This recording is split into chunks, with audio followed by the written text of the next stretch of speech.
Hello, everyone. Today, my guest is an international member of the Powerchair community. Now, he is someone that you might not recognize, but as soon as you hear him speak, you will know exactly who he is. And I'm delighted to say hello to Tony Jackson. Tony, how are you? Hey, Adam, doing all right. Thank you for having me on. I was honored that you asked me to join you today, so I'm happy to be here. Looking forward to having a chat about some Powerchair football. Well, it's awesome to have you. Really appreciate your time. So, firstly, how are you and how have things been over with you in Arizona over the last few weeks and months?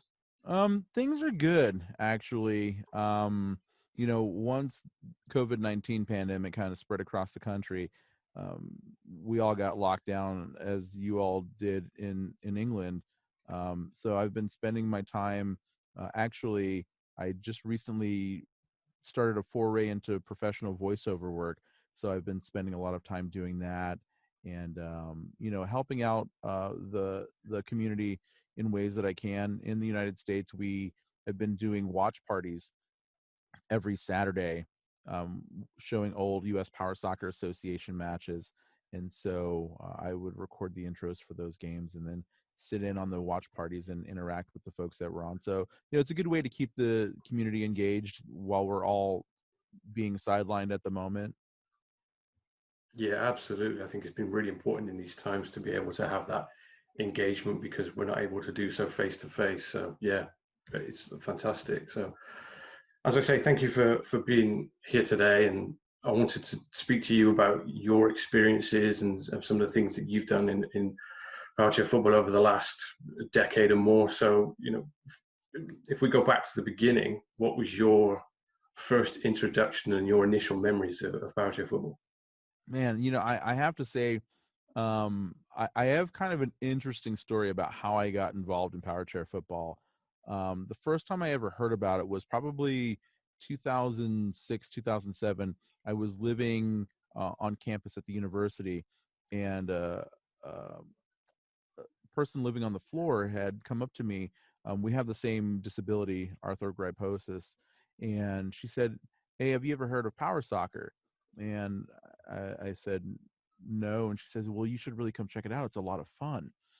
And when she said that, I was immediately turned off by it because, like, I'm by nature a very competitive person, and so I don't play sports because it's fun. Don't get me wrong, it is fun, don't get me wrong, but my main drive for playing sports is because I want competition. And so when she said that, I was immediately turned off because, my whole perception about adaptive sports was like it was, everybody gets a medal and, we all go out for ice cream afterwards, and that's not what I wanted. And so a, a couple of years later, I had moved to Virginia to go live with my brother because I just needed a change in my life. And so it was my birthday, 2007 or 8. So when I met this girl, it was actually like 2004. So this is like 3 years later. I'm living in Virginia. It's 2007. Major League Soccer, which is our national, league here, was having the championship match in Washington, D.C., which was about 3 hours away. And coincidentally, it was on my birthday. So I said to my brother and his best friend, we have to go. I want to go see this game. It's on my birthday. It's 3 hours away. There's no reason why we can't go. So we go to the game that day. I'm sitting in the wheelchair section, and I'm sitting next to, for those of you that have been involved in the sport for a long time, you'll recognize this name. Um, I didn't know him at the time. I didn't know who he was, but I sat next to Jerry Frick that day at the game, as fate would have it. And he looks at me. He sees I'm in a manual chair because I didn't have my power chair with me that day. He says, "Do you use a power chair?" And I said, "Yeah, I do." He says, "Have you ever heard of power soccer?" And I said, "Yeah, I had because that girl from the university had told me about it." And he says, "Are you interested in playing?" And I said, "Nah, not really, not really." And then so he reaches into this bag because Jerry used to always carry a bag of DVDs wherever he went, right? And so he reaches into this bag and he hands me a DVD. He says, "Here, watch this, and if you like what you see, go find a team in your area." So we watched the game. It was the New England Revolution versus Houston Dynamo that day, and I think New England Revolution had won. No, Houston won that day. Anyway, that's irrelevant. So I get home and I put the DVD on my desk, and the DVD sits there for like 3 weeks. I didn't touch it. So one day I'm just bored at home and I pop it in, and it is a highlight video of the 2007 World Cup in Tokyo. And I see these people in power chairs whipping them around and doing all of these crazy things. Everything I imagined I ever wanted to do in a power chair, these people were doing on video. And I said, wow, I need to check this out, because now I understood that this sport was competitive and it was international. And so I said, I need to check this out. I saw that there was a team in Virginia, but it was hard for me to get there, and I just never did anything with it. But about 9 months later, I had moved back to Arizona to start graduate school, to start a master's program. And before I left, I had done some research and found that there was indeed an adaptive sports program in the area. So I said, cool, that's great. But once I got back, I never did anything with it. And so, as fate again would have it, I'm heading to the grocery store one day, and the Student Fitness Center, I went by it to go to the grocery store. And outside the Student Fitness Center is a sign that says Arizona Disabled Sports. So I said, let me go inside and see what's going on. And I go inside, and sure enough, it's their annual power soccer tournament going on. And I see all these people playing soccer. And I said, oh man, let me talk to somebody to see if I can get involved. So I talked to somebody, and then they say, yeah, this is where we practice. I show up the next week, and that was 11 years ago. And here I am still. There you go. So, well, it's just incredible, isn't it? How those just instances of meeting people or being somewhere in the right time, and it's just led you to the last decade and the life and the experiences Yeah, that you've had since. So it's incredible, really, isn't it? it's been amazing. It's when I first started playing, what I'm doing now was never ever the goal. Like, I just wanted to play a sport, Hmm. and I found that sport, and I'm still playing a decade later. And it's interesting to see the trajectory of what I was doing when I started to where I am now. Um, yeah, it's been, if I really sit down and think about it, it's been really kind of an incredible journey.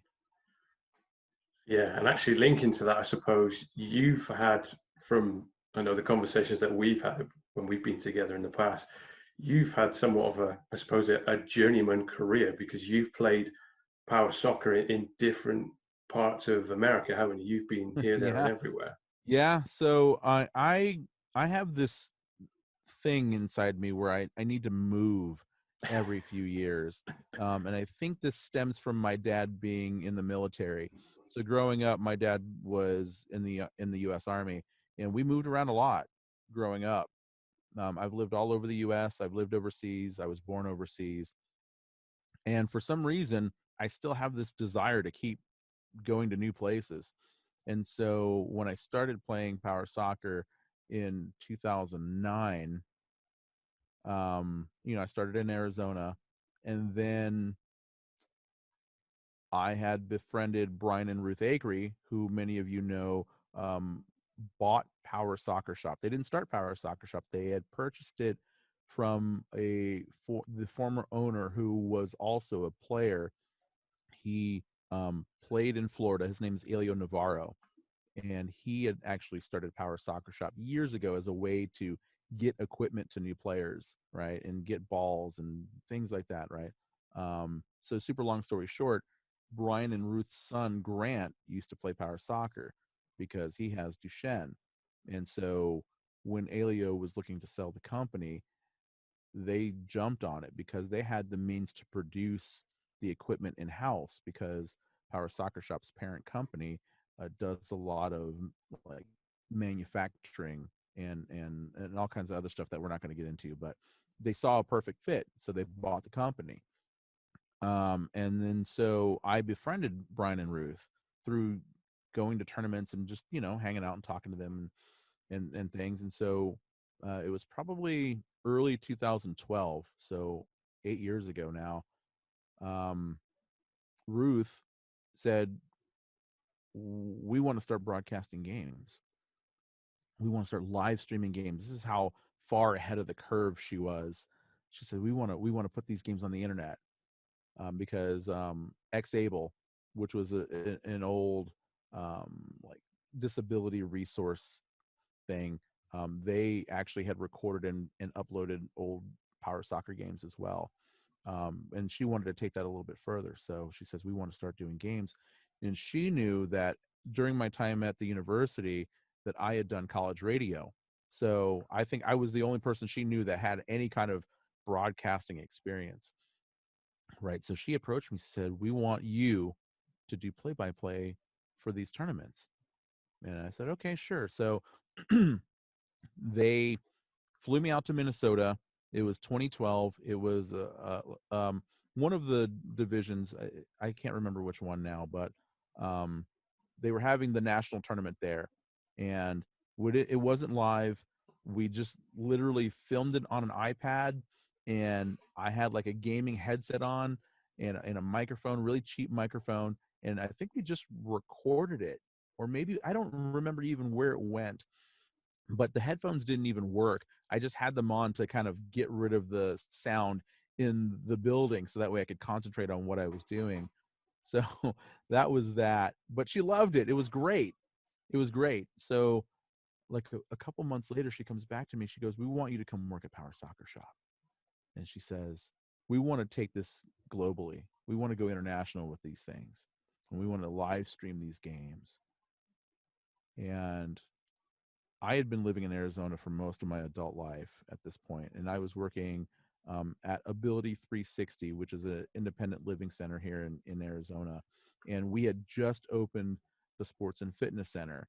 And full disclosure, it's where I now work again after moving around. But we had just opened the Sports and Fitness Center, and I had just started offering power soccer classes at this place. So I had a new crop of people that were coming in. I didn't know anything about the sport, but I knew enough to train them and get them started. And I had to think about it because I said to myself, here I am. I have this opportunity to bring up another group of new players and train them and coach them and build a program. But on the other side, I have this opportunity to uproot everything that I know, move to Minnesota, and potentially travel the world. And so I decided to quit my job and I moved to Minnesota. If you've never been to Zimmerman, Minnesota, where Power Soccer Shop is located, it is a tiny town of less than 10,000 people. In Europe, they're called villages. So it's a tiny village in Minnesota, which was a huge change for me, coming from a very urban place such as Phoenix, Arizona, a metro area of about, well, then it was like 2.5, 3 million people, to a town of what was then 5 or 6 thousand people. I almost didn't do it, but then when Ruth and Brian said, "Pika's leaving Atlanta to come work for us too." So for those of you who don't know, Pika, aka Jerome Durand, from France, and arguably one of the smartest, intelligent, and best players ever to grace the power soccer pitch, and became a very good friend of mine. Passed away a few years ago. Um, when they told me he was moving to Minnesota, that sealed the deal for me, and I said, "Okay, I'm packing my bags and I'm moving."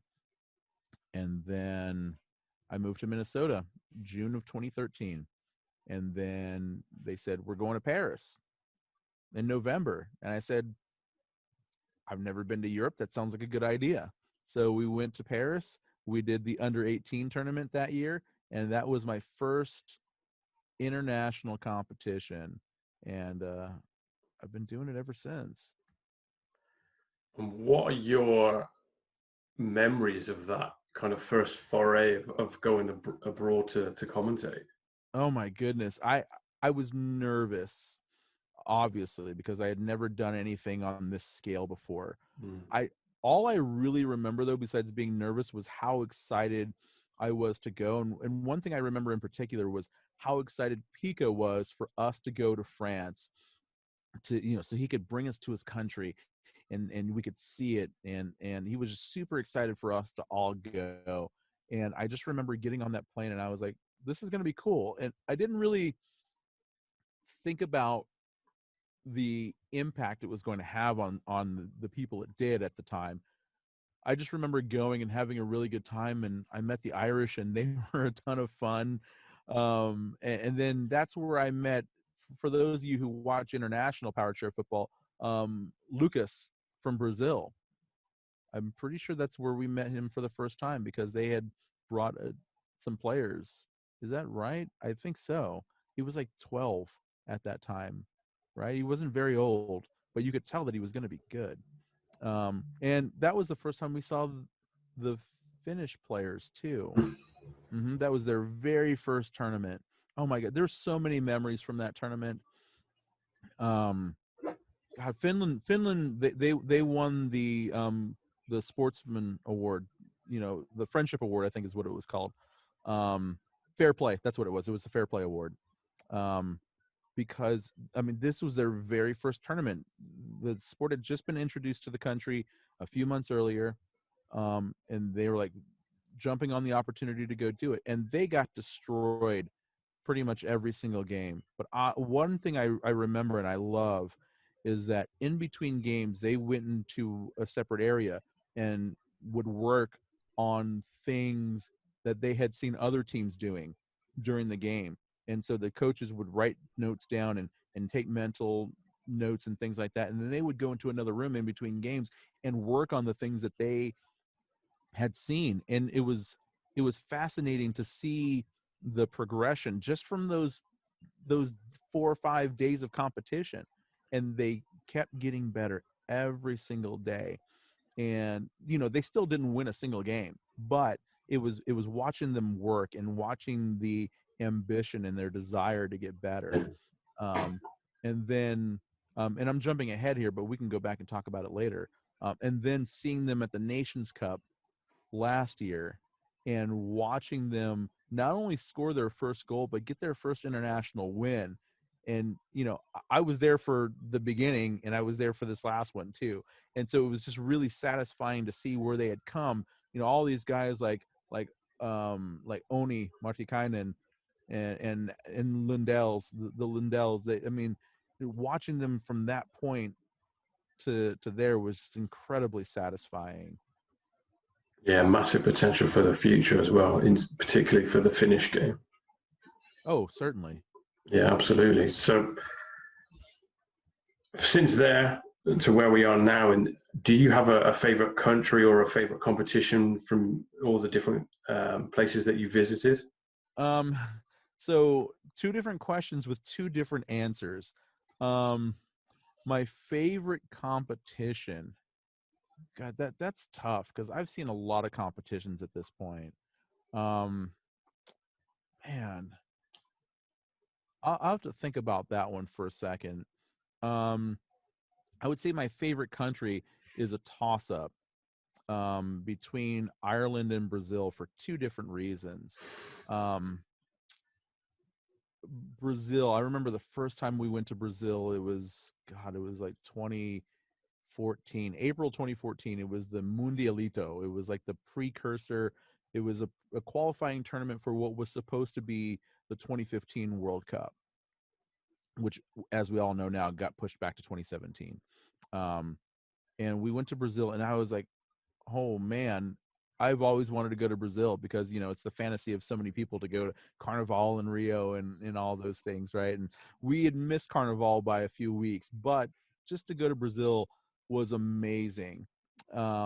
It was just, it was my first time to South America, so it was a little bit of a culture shock for me because being from the US and having all of the accessibility afforded to me here, it was different to see how people down there live, where accessibility is not at Mm. so much of the forefront of people's minds.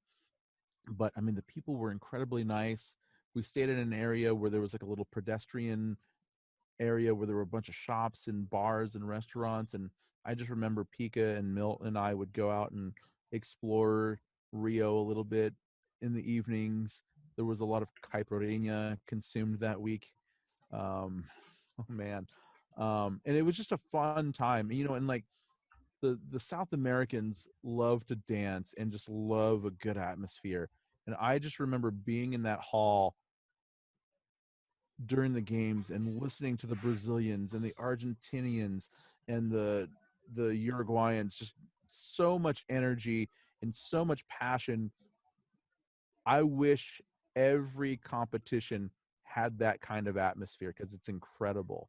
And I remember at the end of that tournament, Brazil ended up coming in third, I believe, but yet they were like dancing and like beating drums like they had won the whole thing, right? And it was just an incredible experience. And then Ireland was amazing for me because, well, first I had my very first Guinness in Ireland that week, which was fantastic. Excellent. Um, but like I just love the Irish attitude and the culture, right? Like they're like the nicest people on the planet. Maybe next to the Swedes, who might be the nicest people on the planet. But I mean, it was just such an enjoyable experience. And the fact that the hotel was pretty much within walking distance to the venue Hmm. that week, and I could like go explore downtown Limerick and see all the castles and all of these other things that you only read about in books, right, and travel logs and stuff like that. It was just a really cool experience, and apparently we had the nicest week of weather that they had in 2 centuries, right? It didn't rain pretty much the entire week. So that was just a lot of fun. And don't get me wrong, I've enjoyed every trip I've taken for various reasons, but those two are the ones that really stand out to me. And two very social nations for one, Yeah. but also I would say, like you commented on, the passion and the enthusiasm for the game uh, from the fans and the noise that they make is clear that it's a real focal point, whether it's running game football or Powerchair football. The passion is there. Indeed. And really for me, like, and don't get me wrong, I love our folks here in the US, but I would love for every single person who attends our national tournament to experience the electric atmosphere of a South American competition. I mean, there's nothing like it. Yeah, absolutely. I think if when the game does visit South America en masse for a World Cup, say, I think that will be another special spectacle. Indeed. I'm looking forward to that one. And if we fast forward to last year's WFA Nations Cup, Mm-hmm. and we'll talk a little bit about England and it being Mm-hmm. a historical competition for them. What are Indeed. your initial memories of the competition as a whole? Um, Wow. I mean, that was also a pretty memorable competition for a few reasons. And to bring it from an English perspective, backing up to 2017 at the World Cup, England had introduced a new style of play and nobody had ever seen it before. And I've told Colin Gordon this in person. I said, when I first saw it, I didn't think it was going to work. And I think pretty much everybody outside of the folks involved in the national team didn't think it was going to work because we were all thinking you're going to bring your keeper out and they're going to play on the attack and you're going to leave your goal open.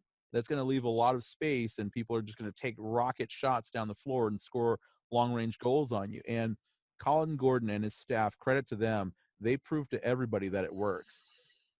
And so although the World Cup didn't quite end the way you all wanted, um, seeing seeing the fine tuning that took place and the adjustments that were made between Yeah. 2017 and 2019 was actually really a sight to behold because they had 2 years to work on it and they were able to figure out what was successful about the system and what wasn't, and then take those things and adjust them to make them work. One thing that wasn't quite there in 2017 that was there in 2019 was the passing, right?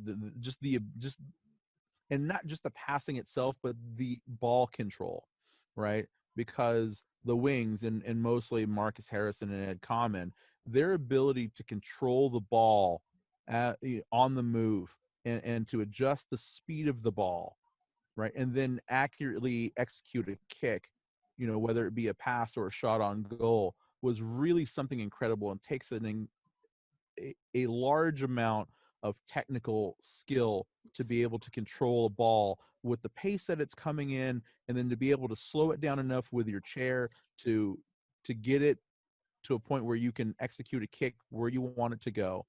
I don't think people really appreciate the amount of technical ability it takes to do that. Oh, couldn't agree more. The skill level involved to be able to execute those movements, the passes, the shots, it's truly, it is at such a high level, and they are athletes that are able to execute that at the highest level consistently. Just shows the level of play and the ability that our players have. Do you think that we'll see, and whether you've seen this in the States or not since then, do you see more teams adopting that style of play, or maybe trying to move into that style of play over the next few years? Absolutely. And actually, after the World Cup, we started seeing teams here in the States do something similar. It wasn't a true four up like England play. It was really more of a hybrid. Well, Like a it three was a and a bit, half. yeah, it was like 3.5 up, really.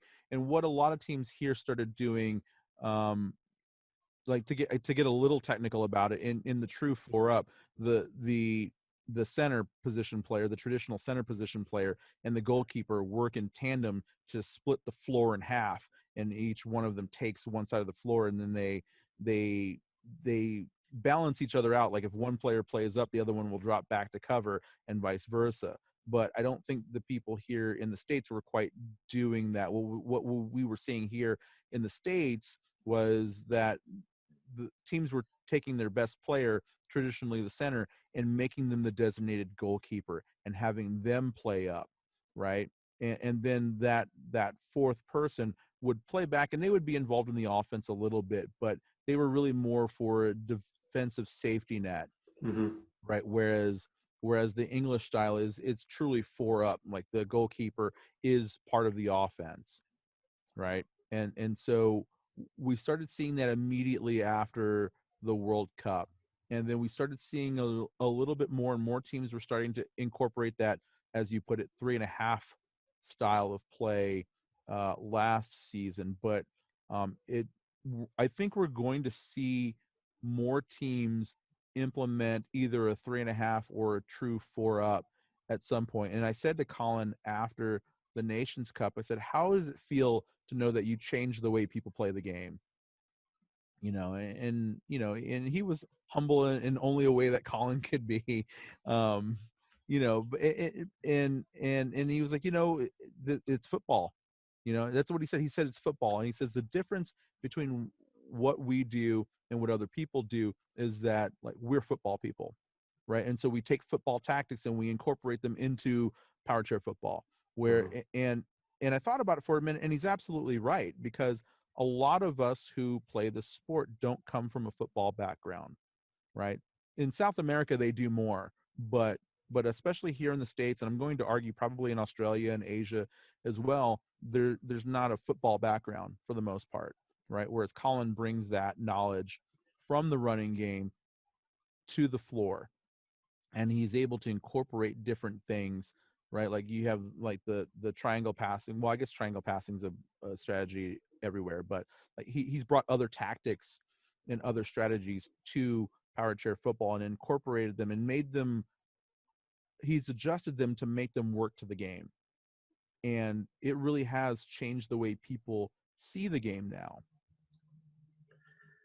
Absolutely. And I suppose that leads into my next question around because of your experience and having traveled the world to see the game and to commentate, how do you see the game developing over the next 5 to 10 years? Do you think there are any nations that you think that we need to watch out for, or what is your view on that? I mean, so those are two different questions. I'll start with the first one. Where do I see the game going? Um, I think from a technical aspect, one thing that we're starting to see here in the States a little bit more is the use of motion in plays, like in set plays, particularly using motion more to try to distract and deceive the defense. I think here in the States we'll probably see teams starting to get a little bit more elaborate with their motion. So I guess to make a comparison to what I just talked about with English football, what I'm seeing now in American power soccer is maybe an incorporation of American style football, where, like, for those of you that watch the NFL, there is motion often before the offense runs a play, right, to kind of deceive and confuse and distract the defense. And so that same philosophy is now starting to be incorporated with some teams here in the States. Not many, but a couple here and there, which is interesting because the timing you need to execute a play is pinpoint, Yeah, it needs to right? be perfect. It needs to be perfect. Um, but I think I really think that we are going to start seeing more teams as they begin to understand it better. I really think we're going to start seeing more teams employ a 4-up system because, I mean, like, if you watch the games, it's not incredibly difficult to figure out how it works. The difficulty in it is finding the players that can execute it, right? Because as I said before, Marcus and Ed and even people like Sam and Brad, all those guys, and Sir Matt Francis, all of those guys are able, and anybody else I failed to mention, I apologize, but all of those players are able to varying degrees able to execute what's required of that system in terms of ball control and accuracy. Um, that's the hard part. And if you can find 8 players in your squad that can do that, then yeah, you can also successfully run that system. Yeah, I agree. I think a key word is, in my opinion, is adaptability, because I think previously, certainly in years gone by, maybe your goalkeeper would potentially perhaps be one of your weaker players, maybe, and you would put them back from a safety perspective, and their main focus would be to defend and to make sure that they could keep the ball out of the goal in their end. But I think in order to incorporate that system, you need 4 competent players able to execute the skills required of them. And maybe if they rotate, they maybe need to be comfortable playing out on the wing for a minute or two, and then to be able to move back into a position. Yeah, and that's going to be a huge thing for a lot of teams, especially club teams where we don't have the variety of players, right? Like, and this is the thing about our sport that I've talked about for a long time is that, like, this is a sport for people with high level disabilities, right? And for various reasons they have their disability, and within club teams especially, you have players who have such a wide variety of skill levels, right? And so it would be hard to implement that type of system because you're right. A lot of teams put their lesser capable players in the goal area because, like, at its very basic foundation, it's the easiest position to play, and Mm-hmm. and your only job is to stop that ball from going over the line, right? Whereas, if you play a more traditional system with 3-up, the center is really in charge of running the entire offense, right? Everything goes through the center position. And then the goalkeeper is just back there to stop the ball. Um, and a lot of teams don't have that flexibility to have a player who has the skill and the capability to play a more complex system. So if we see the 4-up being more involved, I think it's going to take off more at the international level than it is at Mm. the local level and the club level. Yeah, for sure. I agree. I think it's, as you say, it's based around who you have available and being conscious and aware of what they can and can't do, and knowing that that system might not be available and suitable for every single team. And I suppose the challenge for coaches will be making sure that the same with all coaches, making the most of what they have and the players that they have to their disposal. And I think it will probably be more prevalent at the international level, and it'll be obviously the challenges for those coaches and those players to maybe achieve that style of play. And time will tell. I think we both be very much looking forward to that. Do you think then that, in your opinion, are England the favourites for the World Cup? I can't say that right now. I'm not going to say that right now. They're definitely, they're always a contender, right? They're always a contender. Um, to go back and answer your other question about who I think is coming up before I go on to the World Cup, I mean, there are a few countries out there right now that are really starting to make some strides in terms of their ambition to improve in their game. And I would say right now, just based off of what I've seen over the last year or two, Austria has really done a lot recently to build up their skill set and build up their um their arsenal, if you will. I know that they have recently acquired a couple Strike Force chairs in the country, and so now we have players who are now practicing and using those, and they have players who have the capability to be top players. They just haven't had the training yet, and they don't have the equipment to match everybody else yet, but they're getting there. And so I wouldn't be surprised that if in a couple of years Austria become a much more formidable opponent. They still have a long way to go, certainly, but they're getting there. And then Finland too. I mean, if they keep improving, they're also going to be up there as well. I would really like to see.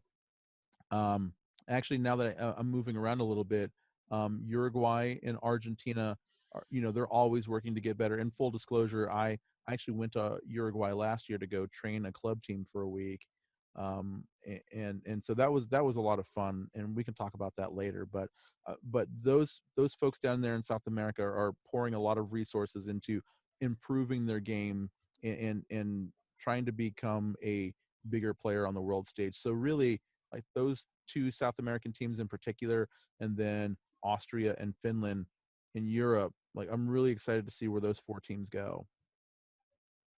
Absolutely. I think across the world, it's an exciting time period. Obviously, post where we are now with COVID-19, once everyone and life gets back to whatever normal will be, I think it's going to be an exciting time for all of our countries Mm-hmm. to be able to get back on the floor and be able to play and learn and develop. And I think the next couple of years could be really big for a lot of the nations. Yeah, the World Cup is going to be interesting next year or whenever it ends up happening at this point. Um, because obviously we have the three countries that are going to be the top favorites in the United States, France, and England.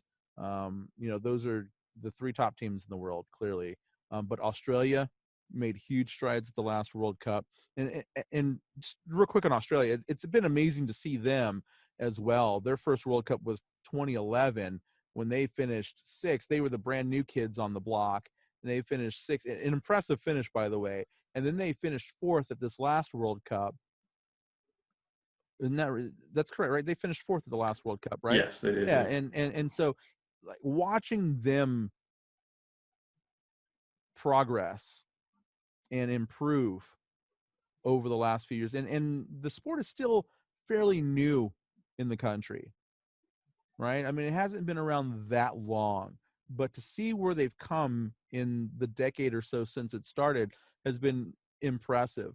But now the interesting thing will be to see if they can crack the top three, because the gap between Australia and England, who finished third at the last World Cup.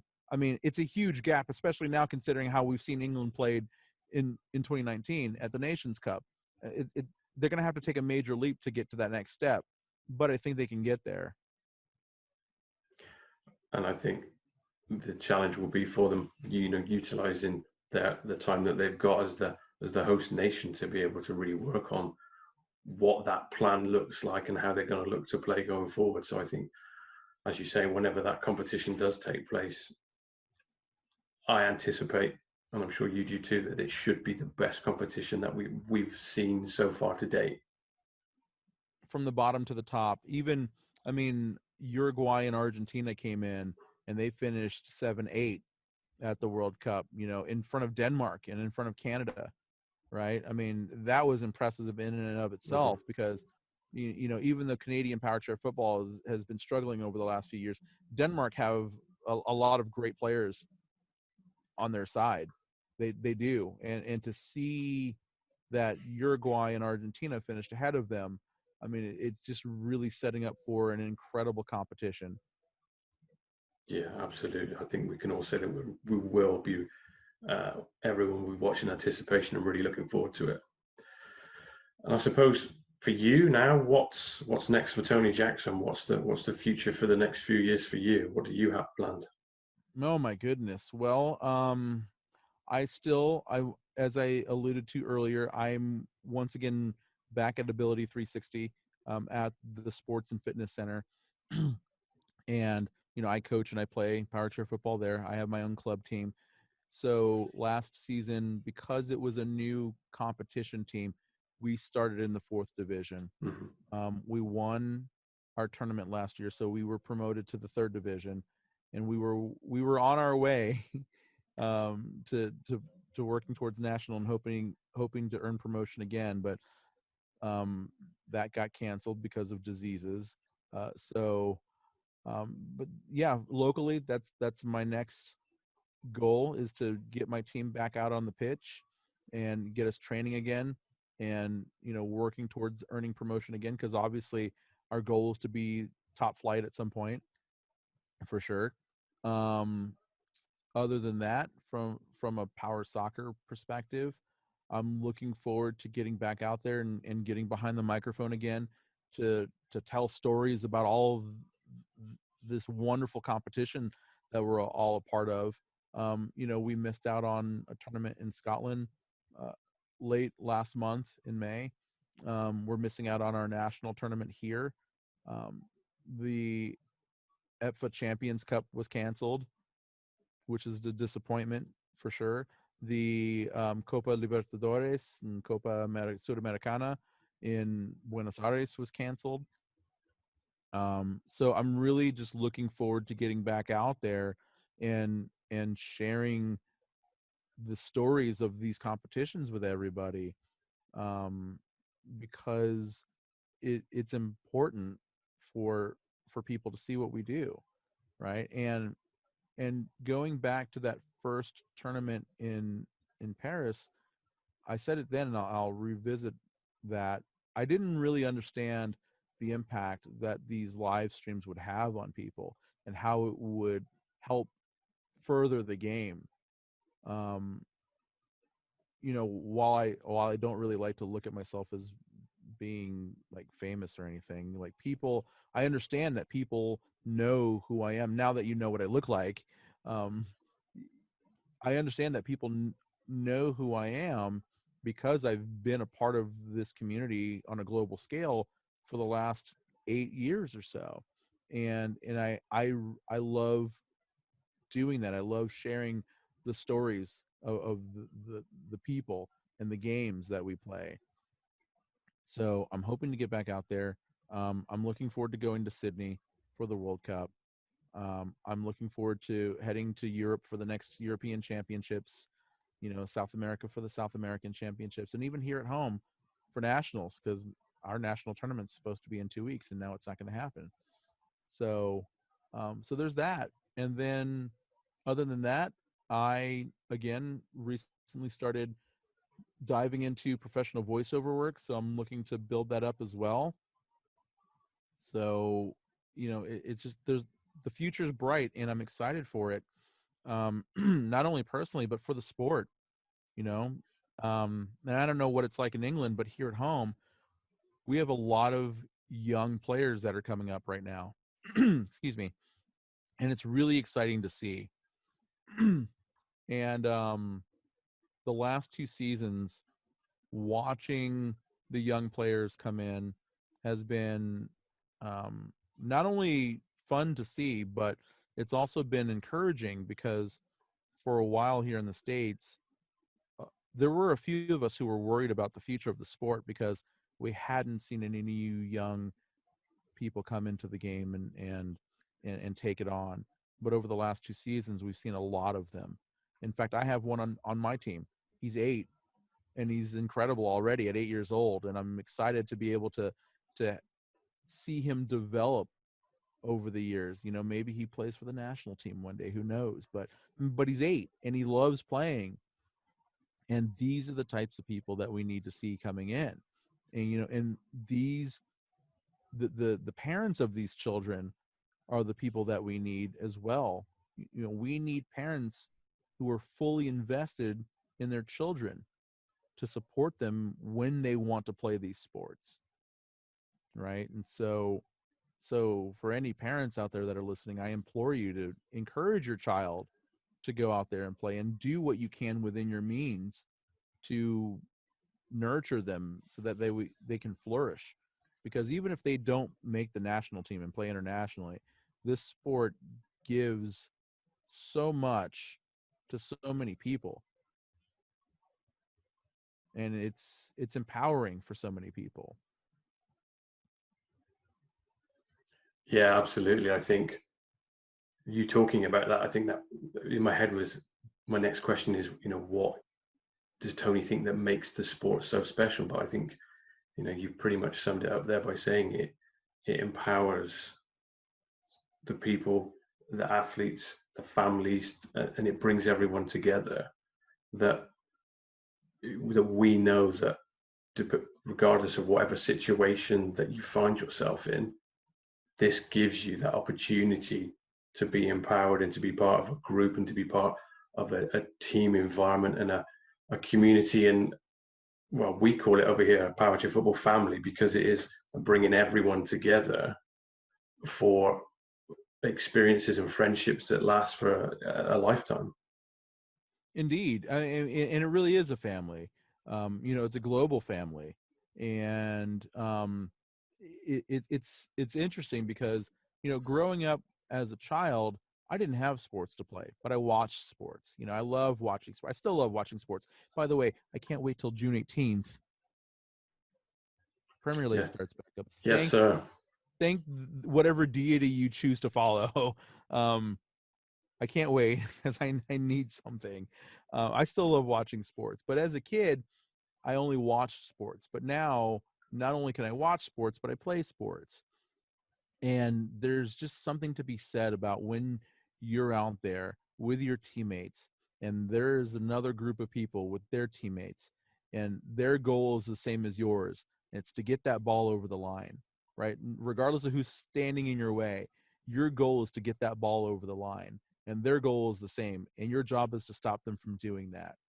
And there's something to be said about um, when you're out there and like you strike that ball, or when you collide with another player, and you get into these games, and your focus becomes so tight and in tune, like you stop hearing everything else, and you can hear the ball rolling on the floor when you're out there.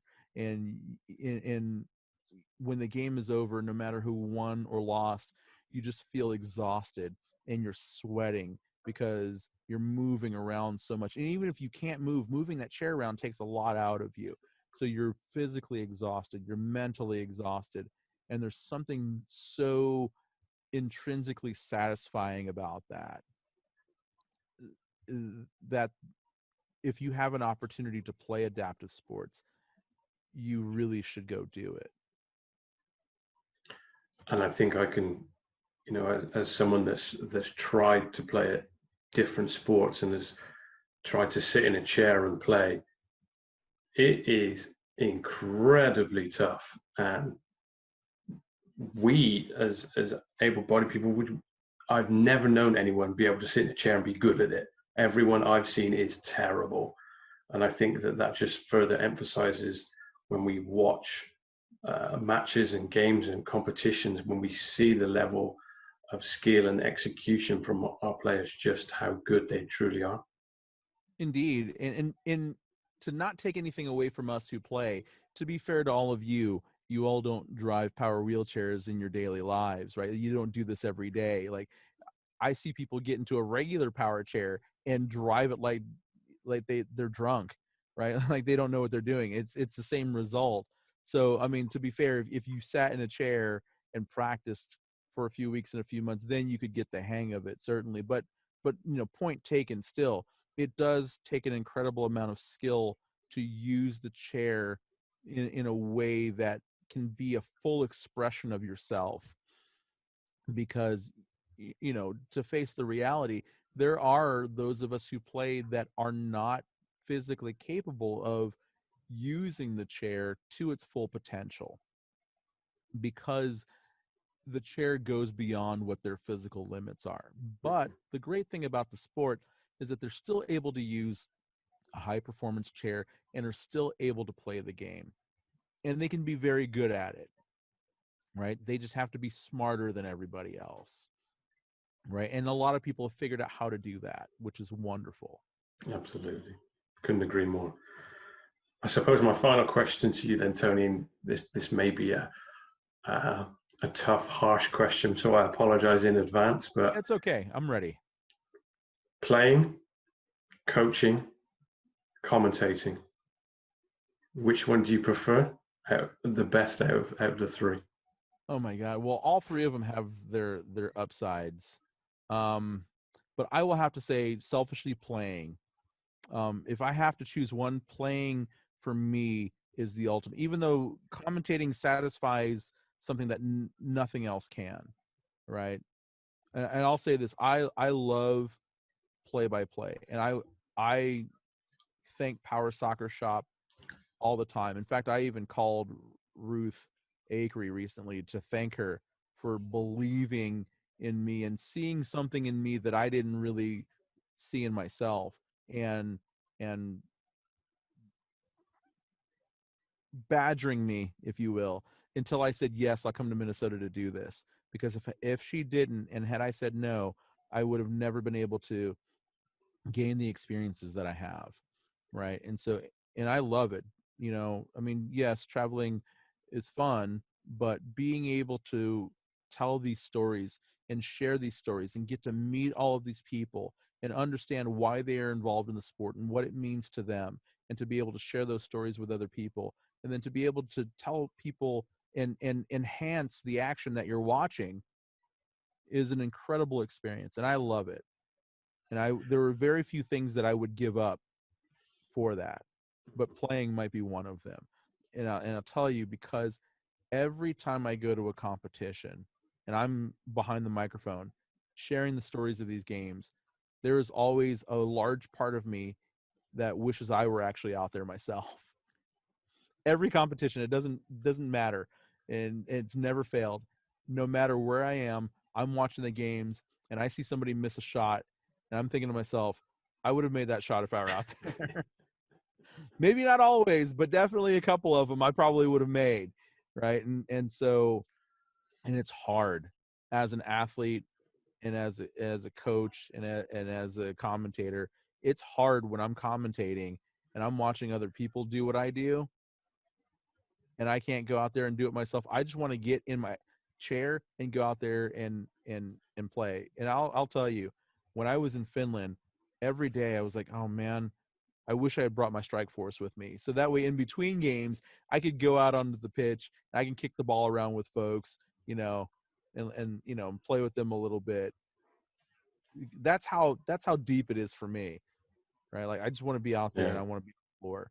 Um, but I will say, yeah, playing for me is the ultimate. And I will say coaching is great too, though, because coaching allows me, and this is the thing I love about coaching, is that people like Pika were always willing to share their knowledge of the game, right? People I'll even say Colin Gordon. A lot of people don't come up to him and ask him questions, but after the tournament last year, after the Nations Cup, I went up to Colin and I talked to him and I said, I want to talk to you about your system some more. And he says, great. I'm glad you came up to me because I wish more people would ask me questions. So for all of you watching right now, if you have questions about it and you find Colin, ask him. He's more than happy to talk to you, you know? And the thing I love about Colin, and I don't think he gets enough credit, is that everybody sees him on the floor and he is just wild. He's a madman, right? And he's like half a second away from being carded every single game. But it's because he deeply cares and he's super passionate about it. Football is his life. It is, and there's no question about that, right? He might not quite be willing to part with his family for football, but I'm willing to bet it'd be a tough decision for him, right? But he is so willing to share his knowledge, and away from the pitch, he is so approachable and very easy to talk to, right? He's got his opinions, and he's very passionate and has a strong conviction about his opinions. But you can tell that there's a lot of passion and heart behind that. And so I love talking to him, and I loved our conversation after the tournament about his system and about football and about all these things. And then Jerry Frick too. I mean, Jerry, this is what Jerry lived for, right? Jerry Frick lived for sharing the game and sharing his knowledge of the game and sharing his love for the game to other people. And it was that gets a lot of people to play. And so that's one thing I love about coaching, is because now I can take all of these things that I've learned over the last decade. I've learned from Pika. We lived together in the same house in Minnesota. So we would sit there and talk about power soccer all the time.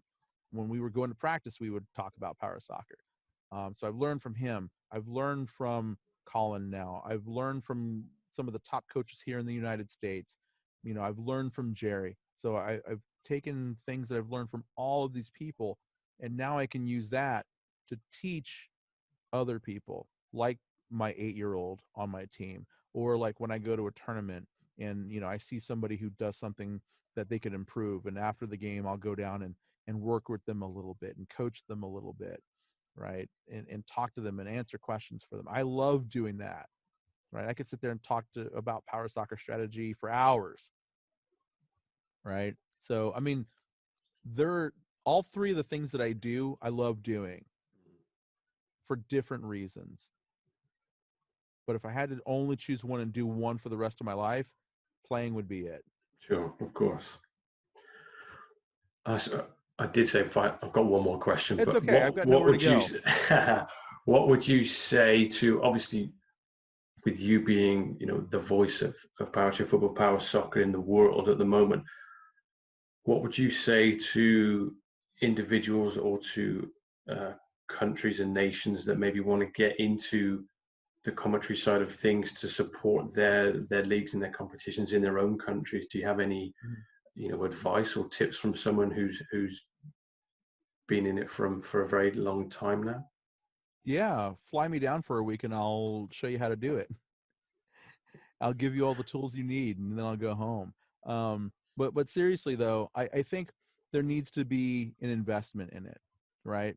And like I'm only good at what I do, because I had some training when I was at the university, right? Like I did broadcast journalism, so I did radio and I understood how to do all that stuff, and I learned about television production and all those things, which is why one reason, not the only reason, but definitely one reason why we were able to make the Power Soccer Shop live streams as good as they are, because I was able to take the knowledge that I've acquired over the years and bring it to that. And part of it for me is, I'm a pretty good storyteller, right? Like but I've worked on it. If you listen to the first one that I did compared to the last one I did, thankfully I've improved. But there needs to be a commitment, to answer your question. There needs to be a commitment from the governing bodies in whatever country, in whatever zone. There needs to be a commitment to doing this. And I'm certainly not the only one who can do this, right? I'm certainly not. But I will say that we need to encourage people to do these things, right? Every place has got at least one person who can tell a story, Mm. right? And one person who is confident enough in themselves to get behind a microphone and share stories with other people, right? And I think that's really, like, if you really want to make it top notch, these are the types of people that you need to find. You need to find people who want to share the stories, and who are willing to share these stories, and then nurture them and encourage them to do it, and then come to people like me and the folks at Power Soccer Shop and say, how can we make this good, right? And then I'm more than happy to talk to anybody about it. I don't have any secrets. Like, I'll share whatever I have, and you can run with it, and hopefully teach me something one day, right? um so, in all seriousness, if there are other countries who want to do this, I'm more than happy to talk to people about how we do it, and other ideas that I have about making it good. Because I think one thing that I hear, and I'm not saying this to self-aggrandize or anything, but you know, one comment I hear sometimes was people who are watching at home who don't know the sport and don't know who Power Soccer Shop is, or who I am, were surprised that it sounded so professional and looked so professional, right? That right there lends credibility to what we do. Because if it's a low value production, it's easy for people to dismiss. But if there is quality to it and a higher production value, you can't ignore it and you can't dismiss it. And again, it makes that thing credible, right? And so if you really want to do this and you want to do it right, talk to people who have done it before. And again, Power Soccer Shop and me, we're not the only ones who do it, and we're not the only ones who do this well. There are other organizations and other people in other sports who are great storytellers and who add high production value to the sport that they do. Reach out to them as well and see how they do it. Wonderful. Great words of advice there. Tony, absolutely massive thank you for your time. Really appreciate the opportunity to speak with you and to get your insight into the game in the different parts of the world that you've been to. So, once again, a massive thank you, and really appreciate speaking to you today. Oh, you're so welcome. I mean, it's been an incredible journey so far, and I'm looking forward to the future. So, thank you for bringing me on, and thank you in the WFA for all the work that you do in England. It's incredible. I would love to go out there one day and catch a match day for sure. Um, and yeah, we just got to all keep it going forward, especially right now. Absolutely. And I know you would be very welcome to come to a league weekend at any time. Tony, thank you. You're welcome.